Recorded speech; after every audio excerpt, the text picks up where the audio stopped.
Great. Okay, thank you. My name is Dan Bozenka. I live in Florida, and I started researching Bigfoot 2 years ago.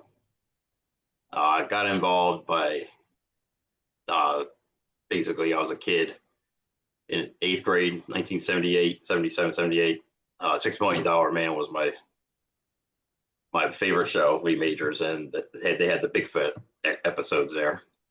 And I asked my dad what that was when I was a kid, and he goes, "Oh, that's called a Bigfoot, son. It's a 8 foot creature that dwells in the woods." And I said, "Oh, okay." And then never thought about it. And then 4 or 5 years later, 1983, I started middle school, and I asked my dad again. And we watched the rerun of it 5 years later, and he goes, "You really keep asking these questions about Bigfoot?" I said, "Yes, Dad. What is it?" Same thing. Then he goes, "Look up the Patterson Gimlin film, Patty." And started watching that, and to me, I was kind of skeptic at that time. I started hiking in middle school, and I saw Patty in the show in the film that 1967, how she was walking and how she maneuvers and how she looks over and looks in the camera at Bob Gimlin and Patterson. And I just said to myself, that's real. That's got to be real. And I got my grandfather involved, and he actually saw one in the Pocono Mountains where he hunted at the time, and did see one. He said it was about 8 foot, about 30 yards away when he was hunting. So that's how I got involved with it. And then I started high school. I would always go hiking. I spent a lot of time with my friends, and I never saw one. I was just like, love Mother Nature, and it hiked and hiked and hiked. And then I was contact sports. I played a lot of contact sports. So the Bigfoot subject kind of got out of the way because I played hockey and football. And then I was about 45 years old, about 10 years ago. And I said, my contact sport days are over. I am going to go research this creature, see if this thing is legit, if it's real. And Well, let's go back to when your grandfather actually saw this Bigfoot. How old were you when he had that experience, and did he share that experience at the time? it was 1984, so I was 14 years old. So he told me about it. It was just me and him in his back patio. This was right before we moved to Tampa, Florida. My dad got transferred a job down here, and he passed away in 2000. But he told me about it. He goes, "Do not tell." My grandmother knew, and my brother knows, and my dad knows. That's it, and my mom. That's it. Just that little immediate family. So And he told me, what did he actually tell you? How did he describe his event? he said he was in a blind in the Pocono Mountains with four other guys that he worked with, and they saw it for about 30, 35 yards. They heard footsteps real quick. It was peeking behind a tree. It was about 30 yards. They didn't know what it was. They thought it was a bear, of course, black bear in the Poconos. And he told me that they uh, saw it, and they saw it going, back and forth behind the tree. And they said it was bipedal, and they saw it running back away from it, saw it, and then they took off, and they just couldn't believe what they saw. And they kept it quiet until he told my dad and me and my brother on his back patio that one afternoon. You So know, that's how. one of the first people I talked with is Ron Bowles. He lives in my neck of the woods, but back in the 70s, he had an experience real similar to that. He was with a bunch of guys, and they were going out to this, this deserted area, and they were going to build up a big bonfire, and a bunch of them were going. But there were three of them walking down this path, and there was a Bigfoot behind a tree. They could smell something on their way to that location. Okay. They didn't know what it was. They couldn't really explain what that smell was, but they Mm-hmm. saw this big creature, this hairy thing, that they didn't know what it was behind a tree, and it was, moving that back and forth, that gentle moving like you described your grandfather. And Right. he went years without knowing exactly what he had seen, but eventually he came to the conclusion it was a Bigfoot. Did your grandfather question what he had seen? Yeah, I asked him what it looked like. He said it was 8 foot, black. Shoulders were just broad. He said, uh, kind of a that. He said it was stocky, kind of like no neck really, but he's a flat nose. It was like it was maybe, he said it was a 10 second, 10 to 15 second. It was going doing this behind the tree, and then it just took off, just gone. And then they couldn't believe what they saw. So him and his buddies said, "Let's keep this quiet and not tell anybody what we saw," because they were leaving their blind at the time, and that's when they were coming back in. So that's the exact story. He didn't give me everything, but that's the exact main story he gave me. So And how did you react to the hearing about that? What was your response to that? I said, wow. I said, so they are real.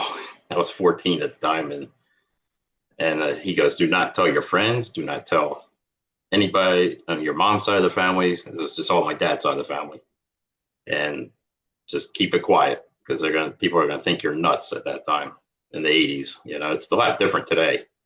But yeah, that's all he said. He goes, if you want to, just don't say anything. And that's when I started hiking freshman year high school down here in Florida.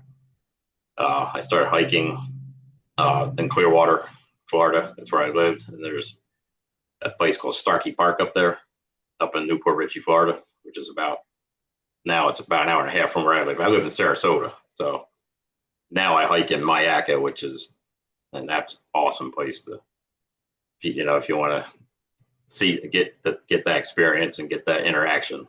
That's where I am now. But Starkey Park is where I started in the mid 80s until the late 80s. I graduated high school. And a lot of my friends asked me why I always hiked. And I didn't want them hiking with me. I just went by myself, and because I love Mother Nature and I wanted to experience the forest on my own. Did your grandfather's experience with Bigfoot have any impact upon your decision to start hiking? I wanted to, well, at that time, it got me like involved a little bit. I say, well, I wonder if this thing is real. Is he lying or is he telling the truth? I'm sure he's telling the truth, but at that time I was a teenager, and then I didn't see anything during those years. I just saw tree structures and X's, and I didn't know what they meant. And I was like, it's probably, people camping or something, creating these things. And then didn't think much about it at that time because I was all, into my friends and contact sports and stuff like that. And then I started, like I said, I started researching finally 10 years ago. And I said, or 5 years ago. And actually, no, sorry, 2 years ago, I got involved with it 2 years ago. So what happened 2 years ago that got you involved in the actual research? Okay. I told my wife I'm going to go look for this creature. I didn't tell her anything of this. We've been together for 10 years, married 7. And she goes, why didn't you ever tell me this in the beginning of the relationship back in 2015 when we started dating? I said, well, I didn't want you to think, didn't want you to think I was crazy or anything like that. She goes, no, it's your belief. So I said, well, I'm going to start researching this creature, see if this thing, is real or not. And she goes, it's up to you, babe. That's what she told me. It's up to you. Do it. Go for it. You're older now. And I said, I was 53 at the time. I said, yeah. So I went out to Starkey Park where I used to go, which is about an hour and a half now because I live in Sarasota, Florida now. And I just went with my mountain bike. I didn't have anything, mountain bike and my phone. That was it. And I started hiking, and I saw this X. I got it on video right here on my phone. There was an X structure on the tree line, and I was by myself. I said, I'm going to start researching this. Walked up towards that. I put my bike on the ground, and I walked up about 20 yards to that X structure right on the front of the tree line, and got the knock. I got exposed with that first knock ever. And this was back in November of 2023 when I started doing this. So that's what I said. Oh, I turned right around and took my bike, and then I went farther down and chained my bike to trees. And I started going on my own through the woods and finding arches and stuff like that. I didn't see anything, but at that time, that knock is what exposed So supposedly. did you know that this X and the tree arches and all that, were you savvy enough with Bigfoot evidence to know at that time when you started the research, when you started going out in the woods, that these were signs of Bigfoot? I did. What I've seen on TV because I started watching Tim T's stuff. I started watching Kathy's, and I didn't know these people at the time. That was, I'm like, oh, now I'm hooked. I'm like, now I'm hooked. So Starkey Park up in Newport Richey, which I don't like to tell. That's the only place I'm going to mention where I go, but that's where I got that knock, and actually I met Marie Demont in the Mid Florida. I found her on the week before I started doing all this, and she kind of guided me. She goes, "Yeah, go out, experience it, see what you get." And I sent her that video first, and I got some arches and this and that. She goes, "Very good." She got me exposed, like she guided me because I wasn't in her group, but I texted her some pictures, and then I just kept going week after week by myself. And this is 2023, going into 2024. And then I met Jimmy Barr, and he has what's called Bigfoot Forest Giants. I met him, and his guy, his name is Richard Farabee. And I went out with him for 4 months from December of 2023 till about March 2024. And I experienced all this stuff with Richard. He is a great researcher. I went out with Jimmy Barr a few times. And then I didn't know Kathy or Tim at the time. This is how I got started. And I decided to go on by myself. Well, I've interviewed Kathy, Tim, and Marie, so I know them. They do some heavy duty research. But what were you finding on these research trips as you went out to look for Bigfoot? I found tree structures, no footprints at the time.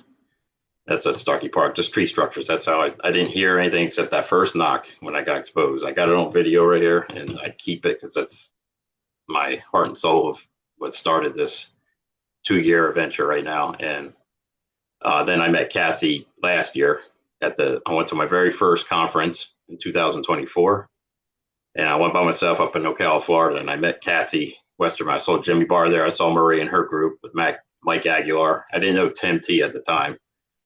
And Kathy, I met her, just hung out with her, and I sat and watched all these speakers.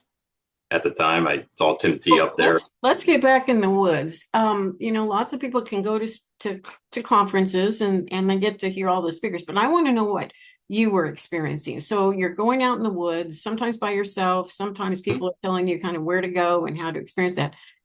Did you feel like you were getting anywhere? I mean, how often did you go? Were you experiencing anything when you got out in the woods? I experienced just the tree structures to start out. Because I go out every weekend by myself. To this day, I still go by myself, unless Kathy wants me to come up to Ocala because that's 3 hours away. But I was experiencing just tree structures, seeing them. I didn't hear anything yet. I didn't hear no whoops. I didn't hear no, knocks at this time when I first started. Just that one the very first day I started, I saw the egg structure. It got me exposed. Was this swampy area or wooded area? What kind of terrain were you going through? I was going through into the tree lines, and then you saw the swampy areas. Yeah. I've interviewed Mike also, and a lot of them go through that swampy area sometimes, and that can get pretty rugged. How did you actually go into the swamps, or did you stay kind of around the edges of those?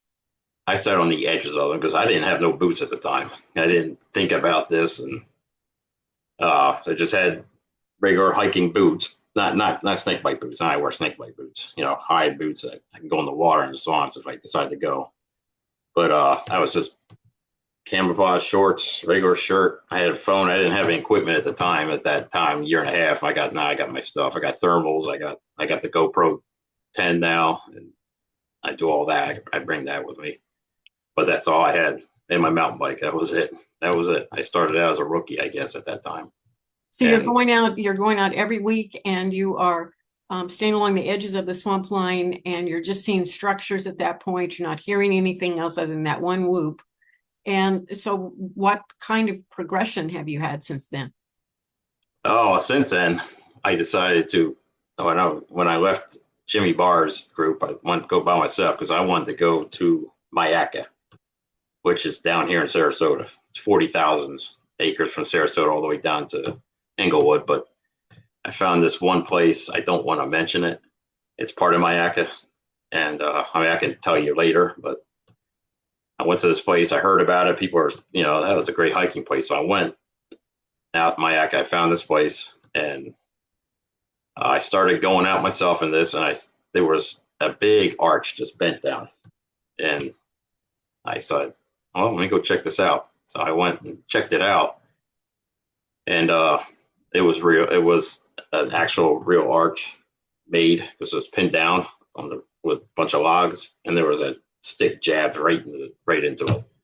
So I'm saying to myself, well, I'm going to investigate this. So that arch got me started where I'm part of Mayaca where I go to. And I took pictures and videos and stuff. And then I got a knock right there. At that point, I got one knock and I was excited, a little scared because I didn't expect it. And then So I've been going to this isn't that first knock you got. This is a second knock. Is this that is right? the second knock. This was I started going to this place about 6 months later when I started going by myself every weekend because I wanted to go to Mayaca. And when I was going out with Rich Farabee, I was going to Sebring because he was teaching me what to do and how to see these things, structures and footprints and this and that. And then when I started going to Mayaca and I found that arch, I got the knock and I was just so excited. So I said, okay, I'm leaving. I'm going down further to this trail. I had something on my right just following me. I started hearing it. There was a smell. It was about probably 10 seconds. The smell was 10 seconds because they don't last very long. And I didn't think about it, but it smelled like sewage water, kind of. But I did not see anything, but I heard creeping and sticks breaking very slow. I think it was spider crawling. It was on all fours. And I stopped. And then I said, all right, I'm going to try this. Stopped. And then I went another 20 yards on the main trail and it followed me. And then I was like, oh, there's something. I don't know what it is. It could be a Florida panther. I don't know. I can't say it's a skunk ape. But it was very, very, I didn't see no trees move. I just heard it. So I stopped, went. So it went along with me. And then then it disappeared. The smell disappeared and it disappeared. And then I didn't hear anything after that. So I kept hiking in. I come back to the main trail. Right by the arch, there was a feather. Right by the arch, there was a feather that was just put there because it wasn't there the first time when I went, and I got gifted there. And I felt really,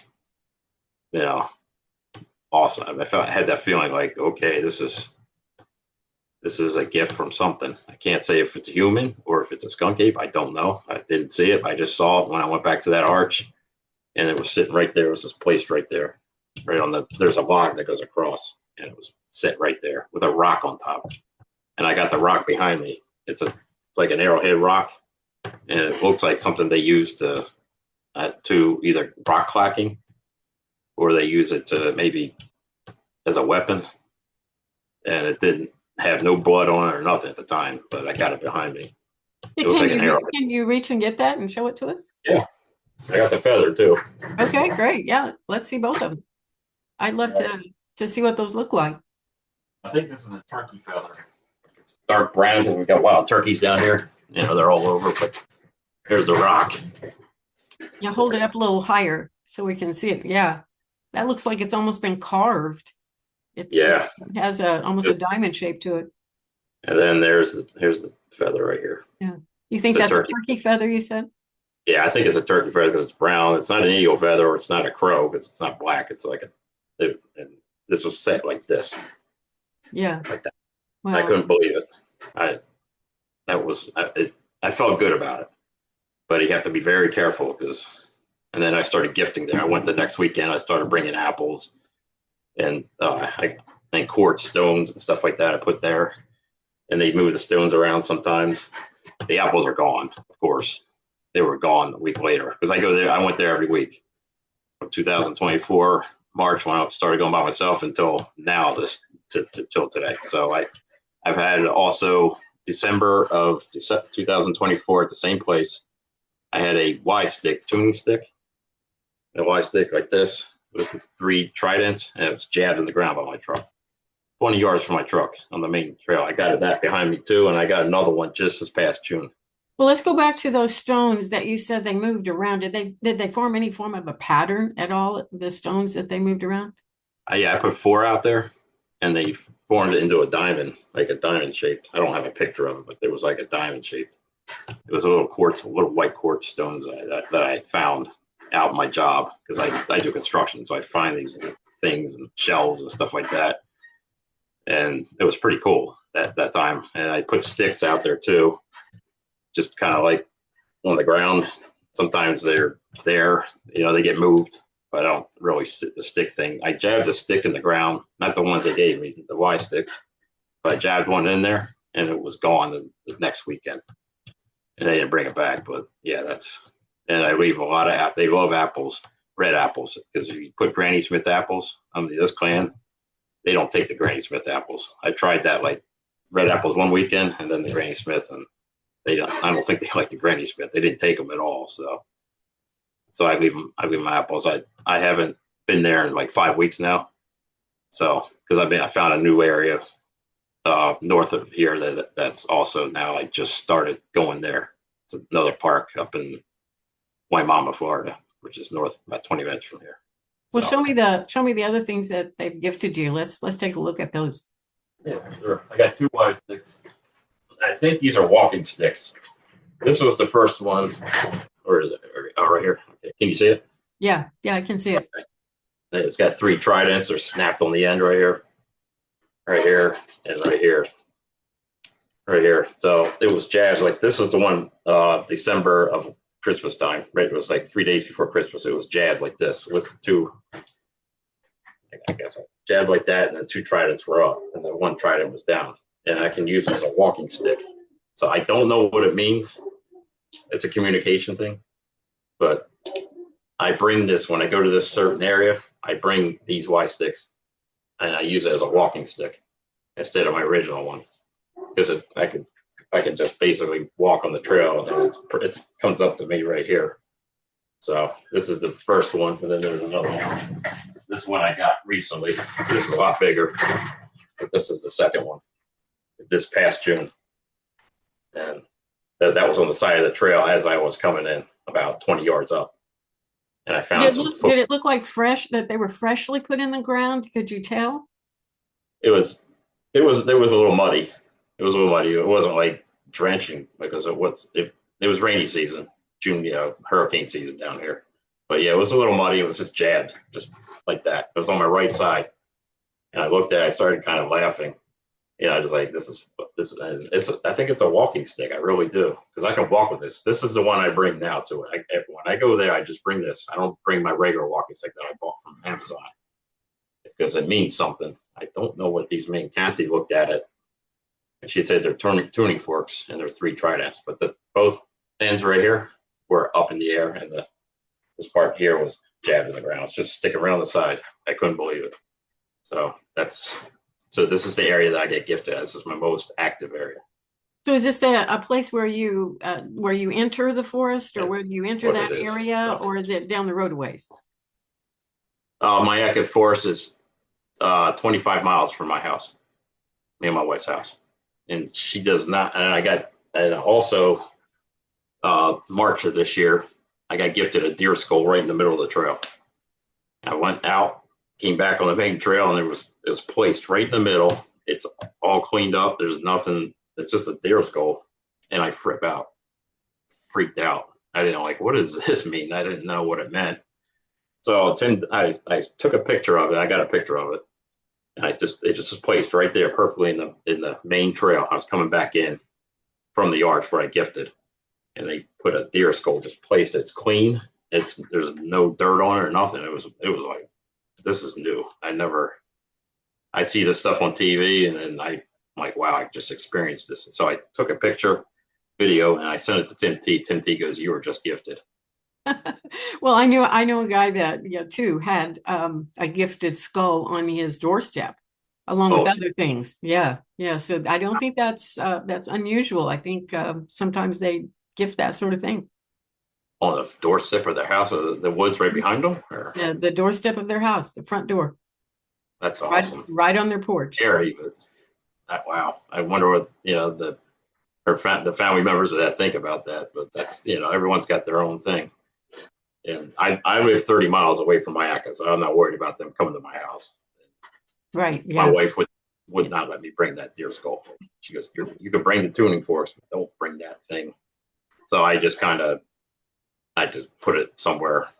I went down, I took it with me, acted like I was taking it.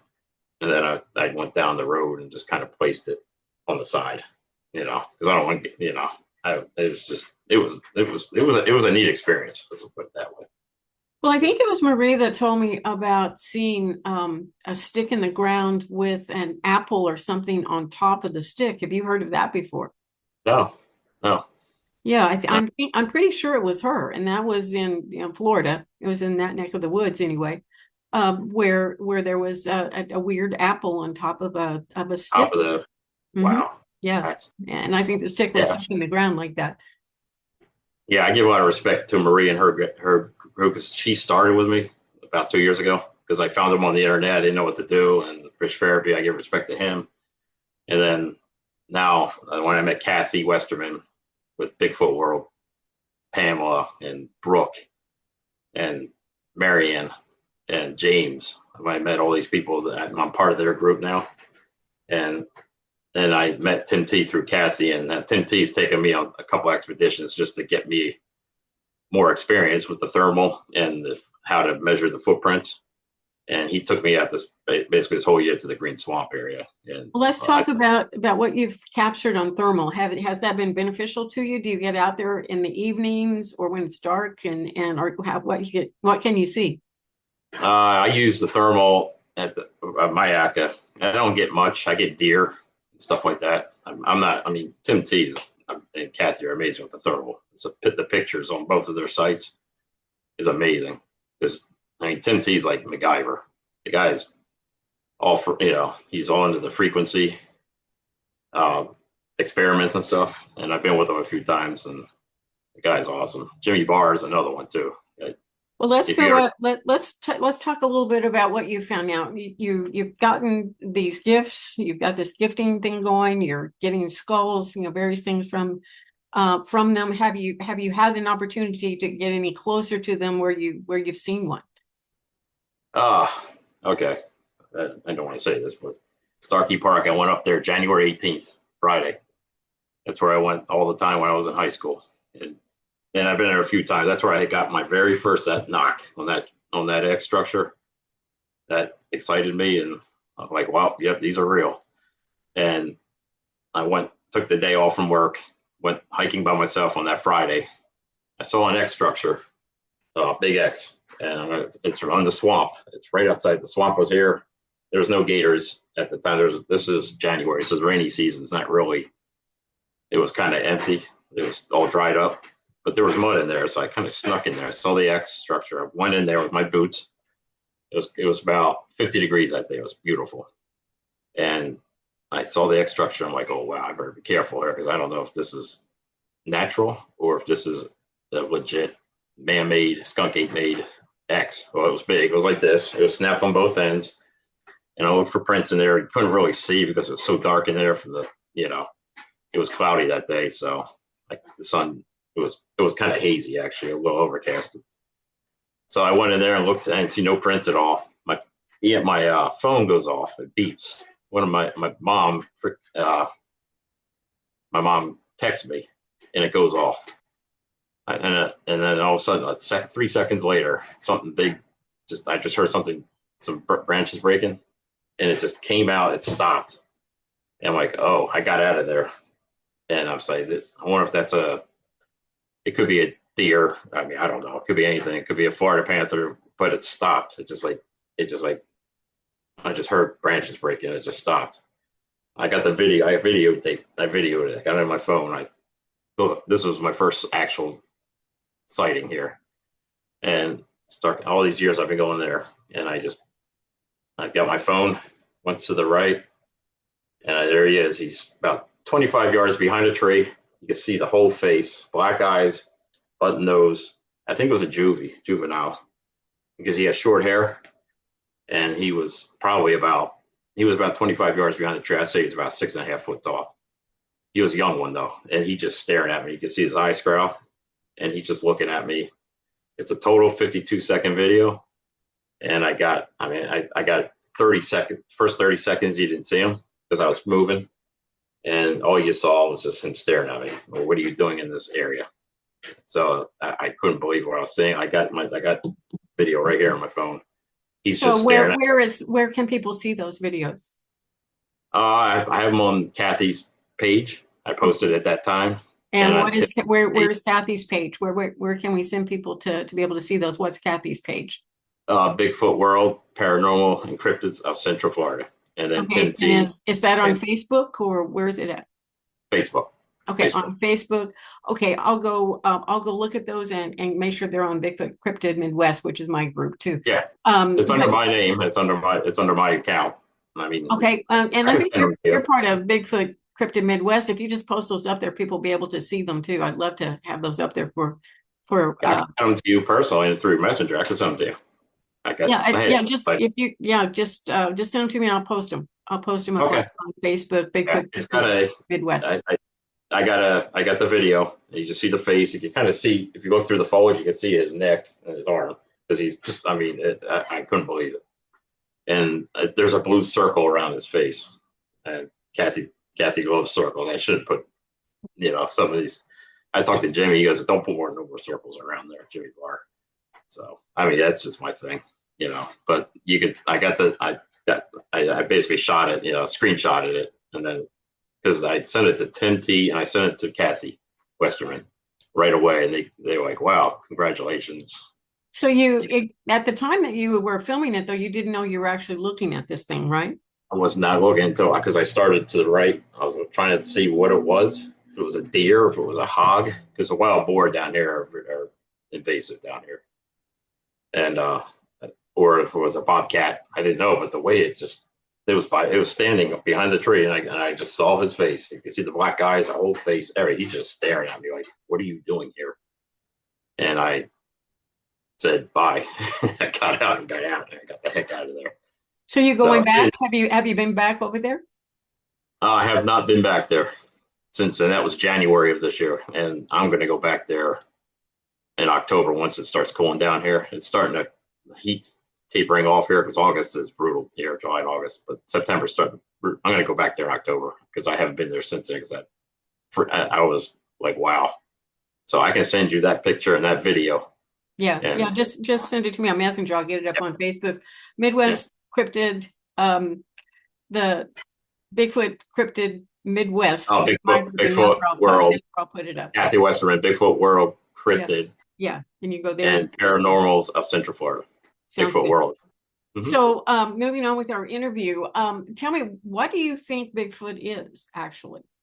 That was a good question. I was waiting for you to actually ask that. To me, it's a flesh and blood creature.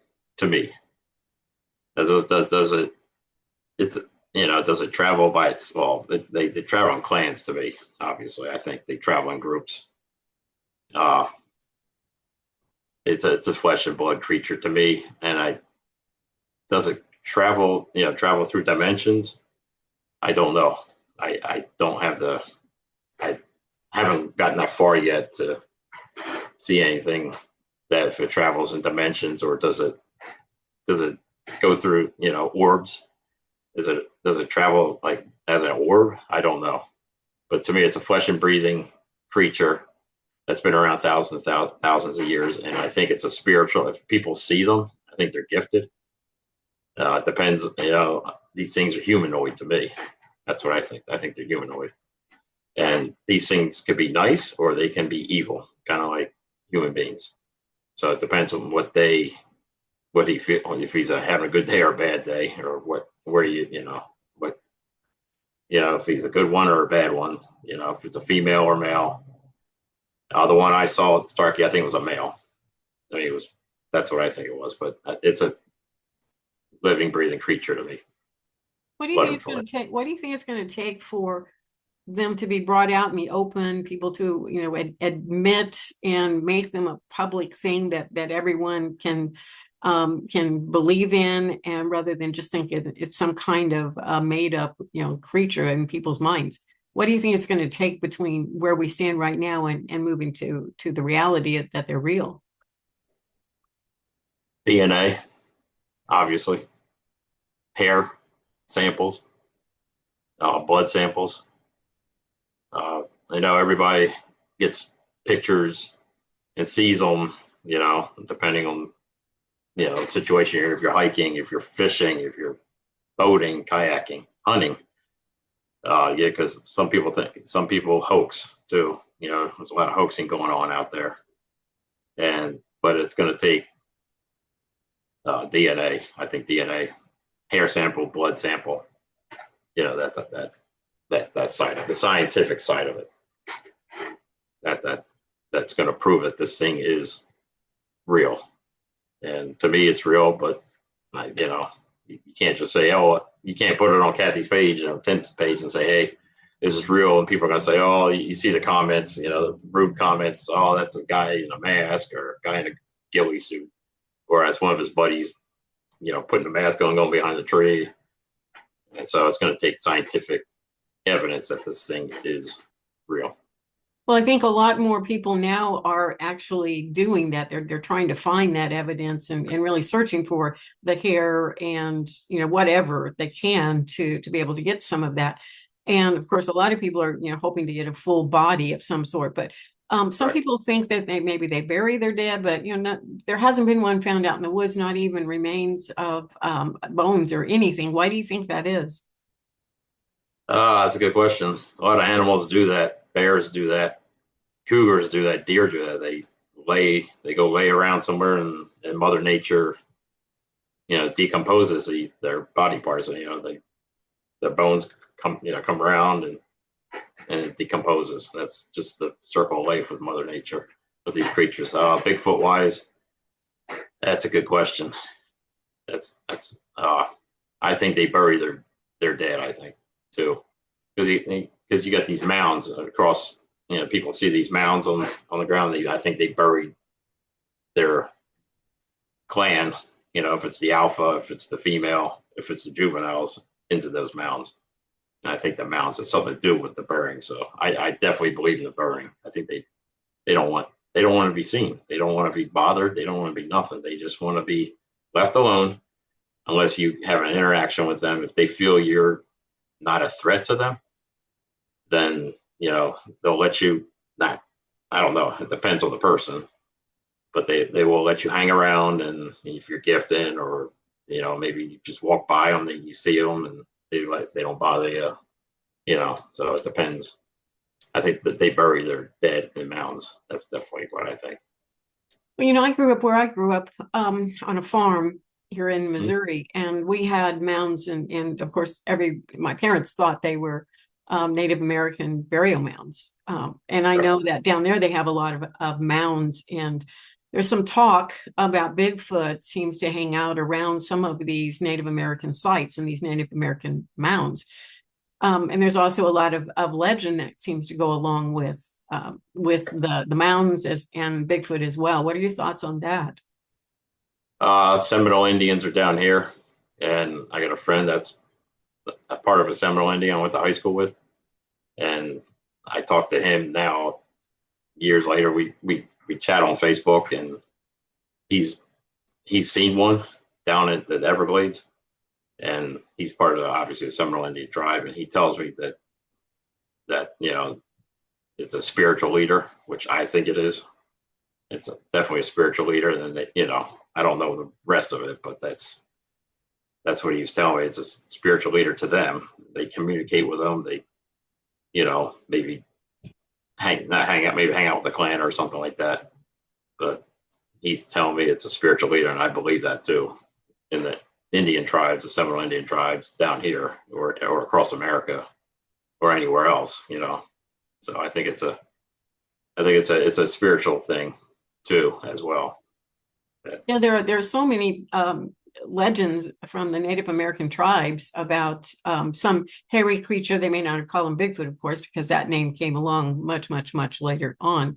But they all have some kind of a legend of a hairy man, a large hairy man in the mountains, stone man. There's the wild man. There's just all kinds of legendary tales about them. And some of them, they talk about them going between worlds, that they would just disappear and go between worlds. And others, traded with them. They had a language with them. Some people have even heard languages that seem to have some incorporation of some of the native tribal languages. Um, Communication. yeah. Yeah. But I wanted to go back to the mounds. The area where you have been researching, are any of the mounds in that general area? Where I go in a certain area at Mayaca State Forest, there's not where the arch is, but I go just a couple trails down the main trail. There are some mounds there that I've seen, and they're pretty big. I mean, they're not mountainous, but they're like, they're just like, they're regular size, like riding your bike over or something like that. If you go bike riding, and I bring my electric bike sometimes, and I go over those hills, and there is mounds in that area where I'm at. It's a trail number that I will not give out because I don't want people going out there and say, oh yeah, if they believe it, I'm going to go in this area, and that area right there is where I keep it to myself. But I've seen mounds, and there's a certain area past the main arch, about a quarter of a mile down, and there's mounds there's a game trail, and there's mounds in this area, and I just look, and I take pictures and stuff like that. Well, tell me, in that area, I mean, do you ever go out at night, or you don't camp out? Do you mostly just do day trips, or do you camp out? I do Sunday mornings. I do archery on Saturday, and then I do my squatching on Sunday mornings between 9 and 1 p.m. before the heat rolls in. And So I you're go to not my out area. yeah, you're not out in the woods at night, but have you ever seen any of the orbs that people talk about? I've seen a couple of orbs with I saw one during the day. It was up at the Green Swamp with Tim T.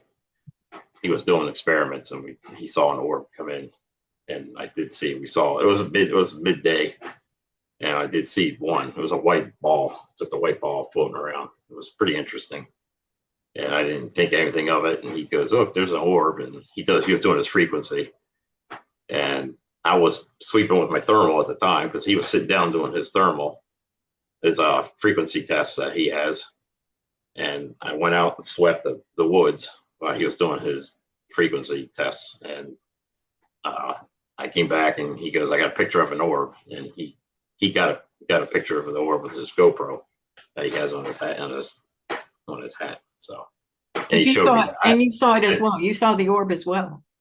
I didn't see the orb with my naked eye. I saw it in his camera. He showed it to me.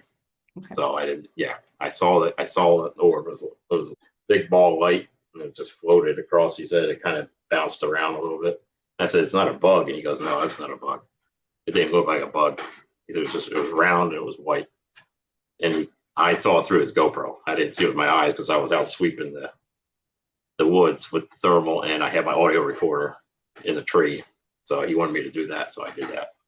We got a knock that day too. So Have you heard any sounds out of Bigfoot other than just the knocks that you heard when you first went into the woods those 2 times? Have you heard any chatter or any kind of vocalizations?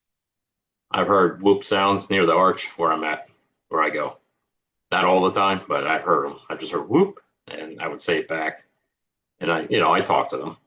They're in the behind the arch. That's I think that's where the main area is, because sometimes I hear them because they know I'm putting my apples out, and I get kind of hear them coming up a little bit. And I've heard whoop sounds there at certain times, not all the time, but once in a while.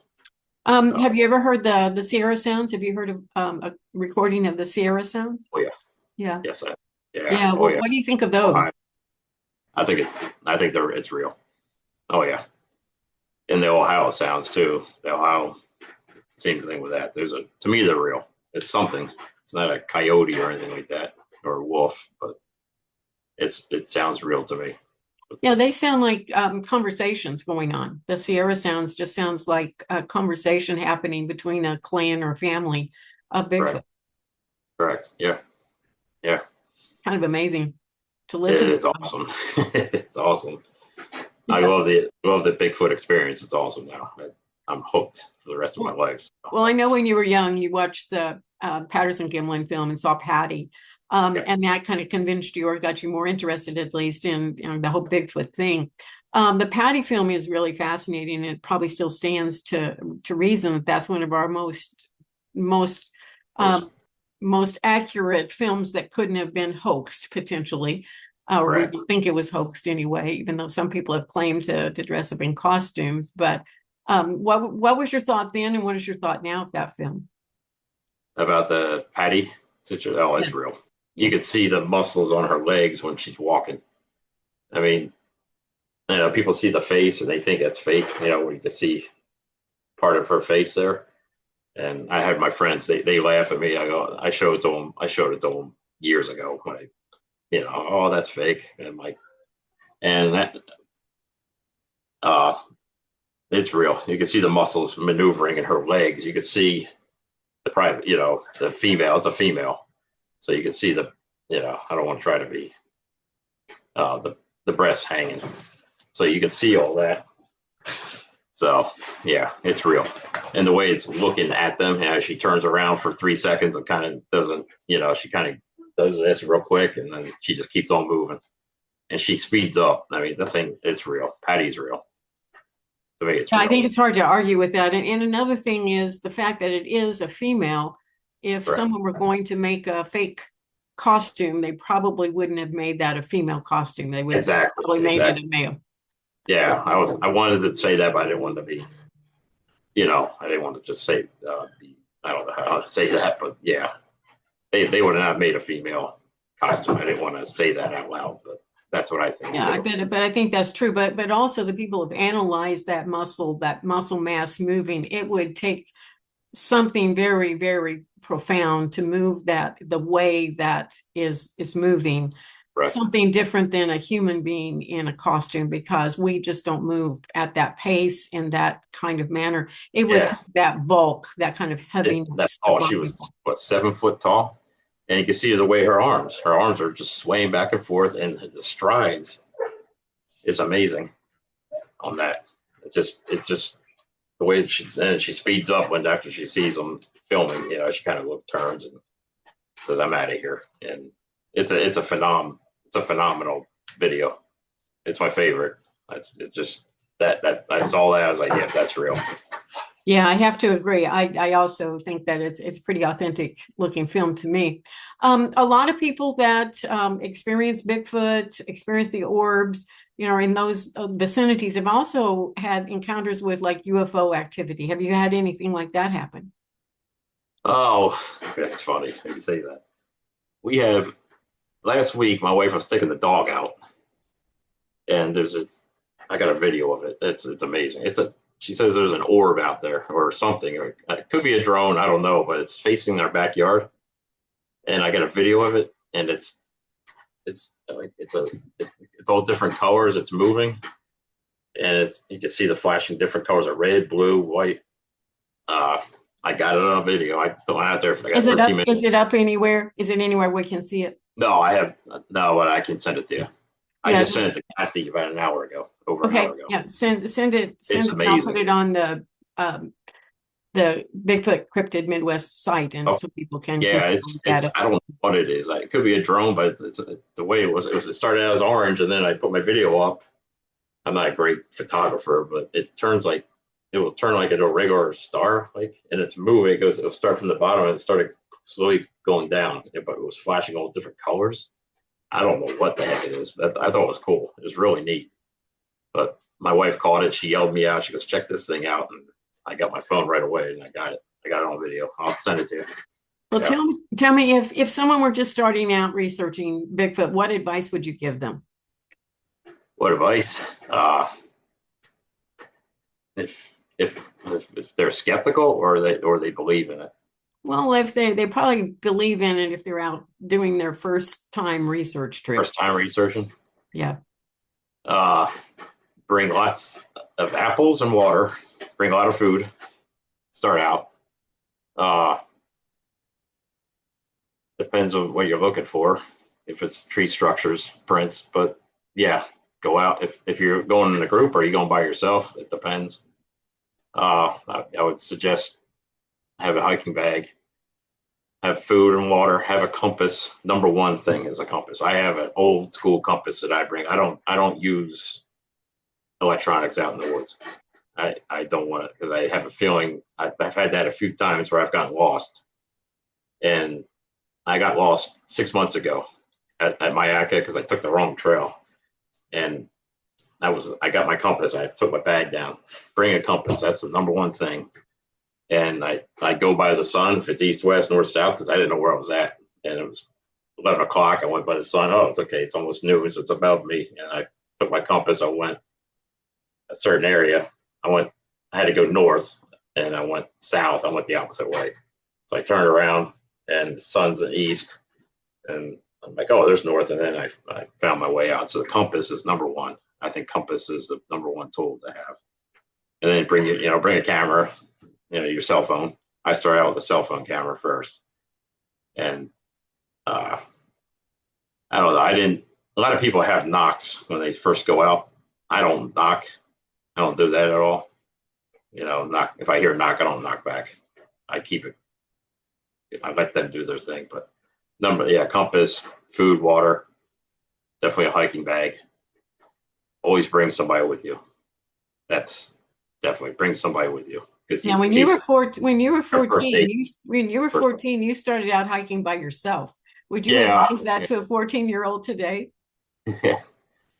bring people with you. 14-year-old, yeah, go with your family first. I mean, if it's just a hiking trip, just a regular hiking, because it's you got to bring a first aid kit too, because you go out by yourself and get hurt, you're in trouble. Because if you say you trip and break your leg and you have nobody there, then you got your cell phone now these days. But back in the day, I got lucky. I never, at that time when I was 14 in high school, through senior when I went out by myself all the time. But one of my buddies said, "You're crazy." Why? Because I didn't want to go. I didn't want them to go. I wanted to go by myself. And I always brought a first aid kit. My dad said first aid kit and a compass. That's the first thing you do, and that's what I do today. First aid kit and a compass. And I tell my wife where I'm going. That's also I'm going to Mayaka. I'm going to Starkey Park. So, but you always have somebody with you. If you're going to first start, I think you should have bring somebody with you. That way, something happens, you got somebody there to bail you out. Sure. Yeah, absolutely. So you saw a Bigfoot, your grandfather saw a Bigfoot. Were you ever able to talk with him about the one that you saw? Oh, no, he passed away. Yeah, he passed away in 2000 with colon cancer. So I'm sorry to hear that, but it's kind of interesting that both of you got to see one, though. Yeah, with his experience in the Pocono Mountains, and then basically that's what got me started. I said, wow, 2 years ago, I said, you know what, I'm going to do what he hunted though. He saw when he was hunting, just three buddies. And I said, you know what, I'm going to take that experience that he had, and I want to see if this thing is real. It's real. There's no doubt about it. They're elusive. They're smart. They're very intelligent. I think it's a flesh and blood creature that could travel through dimensions, or maybe UFOs, that too. People have different aspects, or it's just a living, breathing creature with a clan that lives, that lives out in the forest. It's the alpha of the forest is Bigfoot. Bigfoot's the king of the forest, I think. Yeah, it does sound that way. What have we not covered? What would you like this audience to know that we haven't talked about yet? I can go on all day. I can go on forever. But it's been one heck of a ride. It's been one heck of a ride, and I just want to thank Kathy Westerman, Tim T, Jimmy Barr, that Pamela Esper, Marion Gant, and Brooke. Brooke is upcoming. She's very good. She runs Dark Florida. She's young, and she did that. Also, you got to interview Jimmy Barr. He's got one heck of a story of how he gets involved. I told him about you, and he was really excited. Love to And interview him. Have him get in touch with me. I'm not yeah, sure. I'm not sure yeah, he's in my sphere to reach out to, but yeah, I'd love to do I, an interview with him. yeah, he does podcasts and stuff. I don't do the podcasts. I like Bigfoot thing kept to myself, and I will stay on Kathy Westerman's team because she's awesome. She's awesome. And I started with Marie. I get a lot of respect for Marie and her group, and Rich Farabee, who was used to be with Jimmy Barr. So, Well, I and really appreciate you sharing all of your information with us today and telling us about your grandfather's experience as well as your own. So I'm going to go ahead and end our interview now, but I do indeed appreciate you. yeah, I appreciate you for reaching out, and I was so excited. I was like, I know Lindsay Eastburn just by going through the internet, and then now I saw your stuff, and man, you got this 450 interviews. 464 now, I think, and there's one Oh that wow! comes up at least every week. So yeah, I try to find I people watched who are Tim out there T's. doing the research, who've written about Bigfoot, whatever. But Yeah, keep it going. Yeah, appreciate yeah, it. yeah. That's awesome, man. You got to keep it going because all this I've watched. I saw the Bigfoot, the mind speaking guy, the Hmm. hat. He Yeah, was that. yeah. I saw that one, and I saw Tim T's, the tracking of Bigfoot of the veteran tracker, and I saw Kathy's last night. I finally found it on your page, and I Yeah, I've saw. interviewed all of them. They had great interviews. It was fantastic. Oh Yeah. yeah, the Learned a Bigfoot lot community. about Florida, the Bigfoot in Yeah, Florida. Bigfoot community is awesome down here. There's it's there's so many. There's a lot of forests down here. You got the Everglades. You got Ocala National Forest, which is one of the biggest forests. That's where Kathy and them are. I got Mayaca down here, which is it's 40,000 acres, but everybody conjugates together down here, and I love it. And Lots, we lots all of try to good, and, lots of good do our Bigfoot best. research. Yeah. Well, I'm going to Okay, let you go. And there again, thank you so very much. thank you very much for reaching out, and I love doing the interview with you. And thank you Thanks. very much.